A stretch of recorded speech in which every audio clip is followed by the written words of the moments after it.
ক্ষমা চেয়ে সরকারকে দ্রুত পদত্যাগের আহ্বান মির্জা ফখরুলের। দমন নিপীড়ন বন্ধ করে গণহত্যা ও নির্যাতনের জন্য জাতির কাছে ক্ষমা চেয়ে সরকারকে অবিলম্বে পদত্যাগ করার আহ্বান জানিয়েছেন বিএনপি মহাসচিব মির্জা ফখরুল ইসলাম আলমগীর।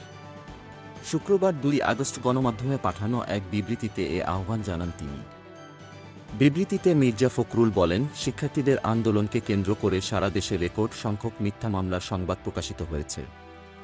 আইনজীবীরা মামলার কাগজ তুলতে গেলে তা না দিয়ে হয়রানি করা হচ্ছে। এছাড়া এসব মামলায় নিরীহ শিক্ষার্থী, জনসাধারণসহ বিরোধী দলের নেতাকর্মীদের গণগ্রেফতার ও গ্রেফতার বাণিজ্য করা হচ্ছে।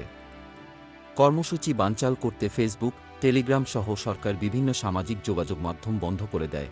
বিবৃতিতে আরও বলা হয়, প্রাকৃতিক ও সরকারি প্রতিকূলতা উপেক্ষা করে সম্মিলিত স্বতঃস্ফূর্ত গণমিছিল প্রমাণ করে গোটা দেশ রাষ্ট্রঘাতী প্রাণঘাতী স্বৈরাচার সরকারের বিরুদ্ধে ঐক্যবদ্ধ। বৈষম্যবিরোধী ছাত্র আন্দোলনে সরকারের সশস্ত্র হামলায় গণহত্যার শিকার নিহত ছাত্র জনতার আত্মার মাগফেরাত কামনায় অনুষ্ঠিত গণমিছিলে আইনশৃঙ্খলা রক্ষা বাহিনী ও সরকারের অঙ্গসংগঠন সশস্ত্র হামলা চালিয়েছে। এছাড়া একাধিক গণমাধ্যম কর্মীর গুরুতর আহত হওয়ার ঘটনায় তীব্র নিন্দা ও প্রতিবাদ জানান তিনি। এছাড়া জাতিসংঘসহ বিদেশি সংস্থাগুলোর কথাতেও কর্ণপাত না করে সরকার নিষ্ঠুর হামলা, নির্যাতন অব্যাহত রেখেছে বলে মন্তব্য করেন বিএনপি মহাসচিব।